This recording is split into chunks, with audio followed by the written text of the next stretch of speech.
Halo teman-teman, jadi kami dari kelompok kata. Nah, kali ini kita bakal membahas nih sebuah topik yang cukup menarik sih. Jadi apa tuh topiknya? Nah, topiknya tuh mengenai cara menyimak mahasiswa di lingkungan kampus nih. Nah, sebelum itu kita mulai, kita kenalin dulu dong. Nah, saya Arya sebagai moderator sini, terus sebelah saya ada. Aku Yoga. Saya Agus Sandra. Aku Rusdi. Dan saya Agus Yasasi. Nah, sebelum kita mulai tuh kita masih bertanya-tanya kan, apa sih itu menyimak tuh? Menurut kalian gimana sih? Kalau menurutku ya menyimak itu adalah suatu proses yang dimana tuh kita mendapatkan informasi dari orang yang memberikan informasi. Contohnya kita lagi di kampus, lagi di kelas, dosen lagi memberikan materi, kita simak dosennya, apa yang dikasih informasinya, apa materinya, terus kita catat atau kita mengerti dalam otak, terus kalau itu bisa kita dapatkan dalam dunia nyata, bisa dipraktikkan langsung, gitu sih. Oh, Menurutku gitu. ya. Oh, kalau menurut kalian yang lain gimana? Nah, menurutku sih keterampilan menyimak tuh bukan dari cara mengajarnya saja, tapi kan dari cara mahasiswa itu memahami ya, memahami bagaimana cara mereka mendengarkan seseorang yang berbicara, terus lagi mendengarkan dosen itu menjelaskan materi, presentasi gitu. Mereka tuh kan harus para mahasiswa itu kan harus fokus tuh ke gini, ke siapa namanya, pembicara harus fokus dan juga pikirannya itu tidak harus kemana-mana sih menurutku. Itu aja sih. Oh, gitu. Nah, kan dari semua yang kalian bilang tuh, pasti kan ada yang namanya tuh komunikasi efektif antara dosen dengan mahasiswanya atau mungkin pembicara dengan pendengarnya. Nah, menurut kalian tuh kayak gimana sih hubungannya? Jadi menurutku ya hubungan hubungan menyimak dengan komunikasi efektif itu menurutku sama kayak keterkaitan ya. Jadi sama-sama penting. Jadi dalam tujuan untuk eh, memberikan informasi seperti mungkin dari dosen atau dari yang lebih tua daripada kita dan sama-sama berfungsi untuk mengurangi kesalahpahaman percakapan maupun dalam akademik dan non akademik sih. Oh, begitu. Menurut kalian ada pendapat lagi nggak tentang itu? Nah, aku mau nambahin dikit ya. Jadi di sini aku akan jelasin apa itu komunikasi efektif. Jadi komunikasi efektif itu terjadi ketika suatu informasi itu dapat tercapai atau dimengerti oleh pihak lawan bicara. Seperti misal dosen menjelaskan, kita yang di belakang atau mahasiswa bisa dengan mudah mengerti materi yang disampaikan. Oh, begitu ya. Ya. Nah, menurut kalian sih peran mahasiswa dalam menyimak itu gimana sih?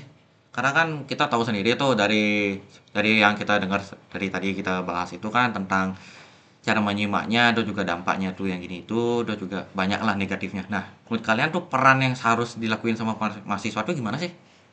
Jadi menurutku sih peran menyimak bagi mahasiswa tuh bukan hanya melihat secara langsung gitu. Jadi kita tuh harus menganalisis juga dan menelaah pembicara seperti dosen tuh biar kita tuh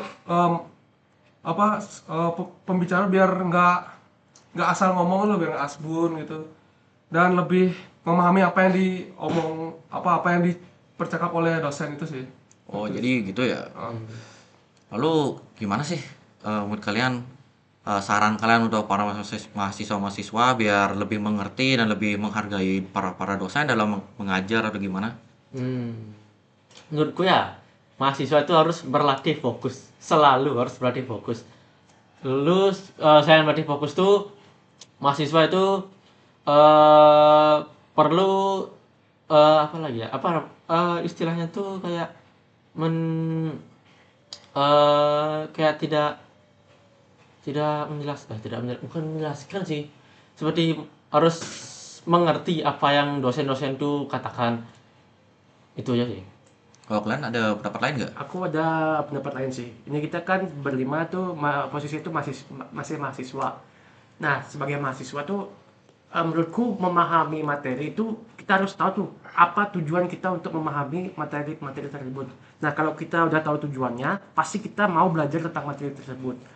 Selain itu, tujuannya kan menurutku sih dimana tuh kita harus ada kesenangan. Kalau itu sih efek sampingnya sih kayak suatu hal yang bisa dipakai. yang kayak kita senang sama, misalnya kita kan coding nih ya, kita terus misalkan senang coding, kita pasti mau ngelakuin hal-hal coding itu sih ya menurutku. Gitu ya berarti. Nah, kalau dari kita lihat dari dampaknya kan. Nah, pasti kan suatu hal itu pasti ada dampak negatif sama positifnya ya. Nah, kalau menurut kalian dampak negatif dari misalnya kita tidak menghargai dosen dalam ya apa tuh menerangkan materi atau gimana tuh menurut kalian apa sih dampaknya? Menurutku sih ya dampak kita tidak menyimak dengan baik beberapa omongan dari dosen untuk maupun orang yang di atas kita tuh mungkin dampaknya kita jadi miskomunikasi, misalkan seperti kita sebelumnya kita dikasih tahu arahan untuk UTS dan di mana ruangan kita lakukan UTS itu. Jadi kalau kita tidak mendengar itu kan kita jadi tidak tahu, mungkin kita tidak mengikuti UTS itu mungkin gitu. Menurutku sih gitu. Ada pendapat lain menurut kalian? Ya. Menurutku kalau kita kurang menyimak itu dampak negatifnya ada kurang percaya diri karena kita kurang tahu apa yang akan dilakukan atau apa yang mungkin diberitahu oleh atasan, tapi kita tidak menyimak, kita tidak tahu apa yang dilakukan dan jadi bingung gitu, nggak percaya diri mau ngapain gitu. Oh, jadi kesimpulan dari pembahasan kita kali ini tuh berarti kita harus sebagai mahasiswa tuh harus menghargai seorang dosen juga walaupun kita misal nggak ngerti juga, tapi kita harus berusaha mengerti juga apa yang berusaha dosen itu jelasin gitu. Ya, bukan cuma dosen ya, tapi orang lain juga ya. Bukan Nah, cuma dosen. ya itu. Nah, berarti kan kita harus yang namanya menghargai ya kan namanya. Ya kita kan siapa juga nggak mau kan kalau dihargai, kalau bisa kita lagi ngomong susah payah dan mencoba menjelaskan tapi nggak ada yang dengerin pasti sakit hati juga kan. Iya, Ya, ya, pasti. Iya itu. Nah dari yang ku dengar dari kalian-kalian ini juga pendapat-pendapat kalian cukup penting sih. Kita tuh harus menyimak dengan benar-benar menyimak secara tepat apa yang disampaikan oleh para orang-orang yang lebih ahli daripada kita, yang mau mengajari kita dan menerangkan ilmu-ilmu yang mereka dapatkan dari sebelumnya, dari pengalaman mereka sebelumnya, dari pelajaran yang mereka telah dapatkan gitu. Ya. Nah, jadi sampai situ aja sih yang ingin kita bahas ya kan. Nah, menurut kalian gimana sih? Nah, menurut kalian kan dari pembahasan ini apa sih yang moral yang kalian dapat dari pembahasan kita? Mungkin kalau misalnya ada kesalahan dari pembahasan kita seperti kita ada salah kata atau gimana ya, kami minta maaf dan terima kasih. Bye bye.